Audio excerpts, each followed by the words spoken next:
What does the Bible have to say about tattoos? Hey everybody, I'm Dan McClellan. I'm a scholar of the Bible and religion. There's only one passage in all the Bible that plausibly has anything to say about the propriety of tattoos, and that's Leviticus 19, verse 28. And this comes in the Holiness Code, so this is a pretty late literary layer in the legislation of the Pentateuch, and it's prohibiting two things in this passage. The first thing it prohibits is putting lacerations in your flesh for the deceased.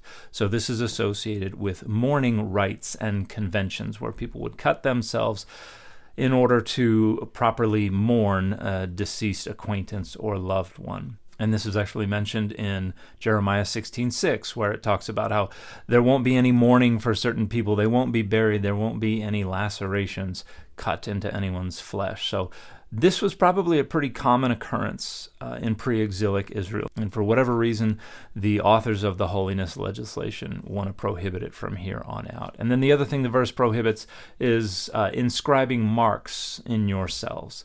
And this doesn't seem to have anything to do with mourning rituals.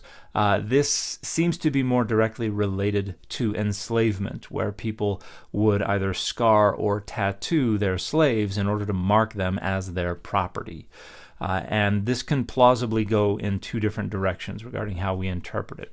One way to understand it is as supporting the prohibition that we see in Leviticus 25 on Israelites being made permanent or perpetual slaves. In other words, while an Israelite could be a temporary debt slave, they could not be made a perpetual slave. Other law codes allow for that. And so in Exodus, for instance, if an Israelite debt slave wants to remain with their master perpetually, they bore a hole through their ear. So that's a way to mark them as a perpetual slave. And so Leviticus seems to be saying we're not doing that anymore because Israelites are not to be made perpetual slaves. And so it could be connected with that.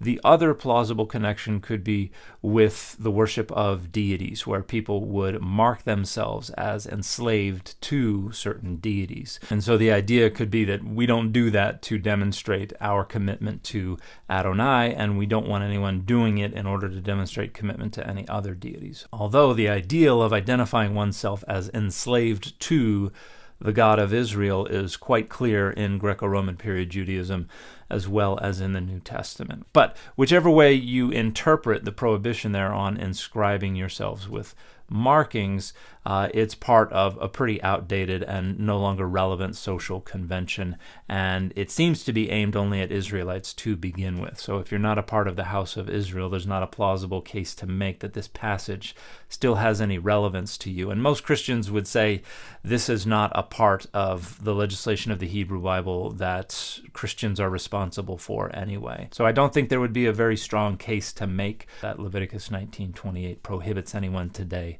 from getting a tattoo. And the fit for this video has been Frank Miller's Superman, Batman, and Robin.